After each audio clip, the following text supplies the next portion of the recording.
My last video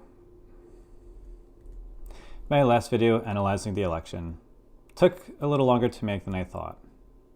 I am not the most comfortable making videos about race. I don't have the expertise. When I talk about race, I am walking into someone else's house. So I have to take my shoes off and be respectful, but it's not my house, I don't live in it. On the other hand, the house of Christian nationalism is my house. And I'm going to be making more videos about Christian nationalism specifically because that is my wheelhouse and I have a lot to say. So today we're going to talk about toxic empathy. It's a new term to me, but it captures what I've been taught my whole life very, very well. Toxic empathy sounds like an oxymoron, but I think the term's actually toxic empathy sounds like an oxymoron, but I think that there's a place for the term. When you are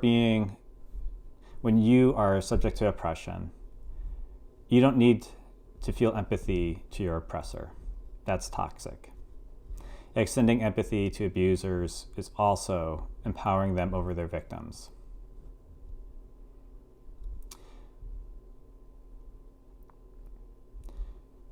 But how you and I might understand toxic empathy is different from the way that evangelicals are using that term. In Christian national and evangelical circles, toxic empathy is merely rebranding for selective empathy. It's typically applied to silence the experience of those people who are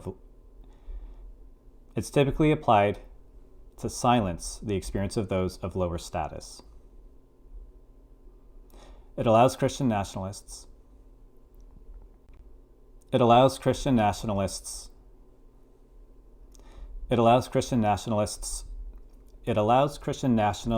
to oppress without acknowledging the suffering that they are causing.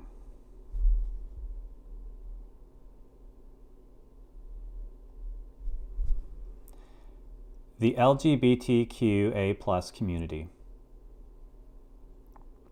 is singled out in particular as people not worthy of being empathized with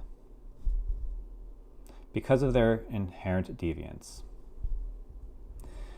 The LGBTQ+ community is singled out in particular as people not worthy of being empathized with because of their inherent deviance. Their existence is threatening because it undermines the patriarchal prescription of male authority over women in a marriage relationship. This community is particularly vulnerable for the next 4 years of Christian nationalism under Donald J. Trump. However, the scope of toxic empathy for Christians has been expanding. It now includes all women of childbearing age.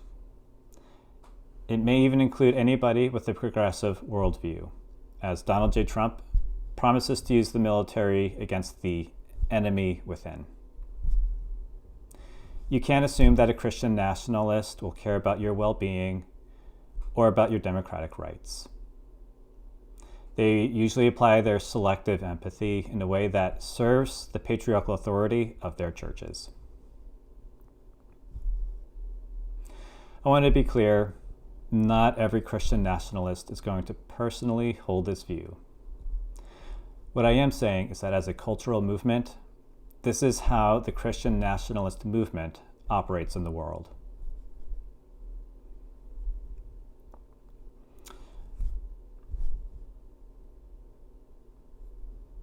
I was groomed in the Christian nationalist alternative education pipeline from kindergarten through undergrad. I'm here to tell you that you can't count on the empathy of Christian nationalists to protect your rights, but with solidarity, we can beat them. I'm here to tell you that you can't count on the empathy of Christian nationalists to protect your rights, but with solidarity, we can beat them.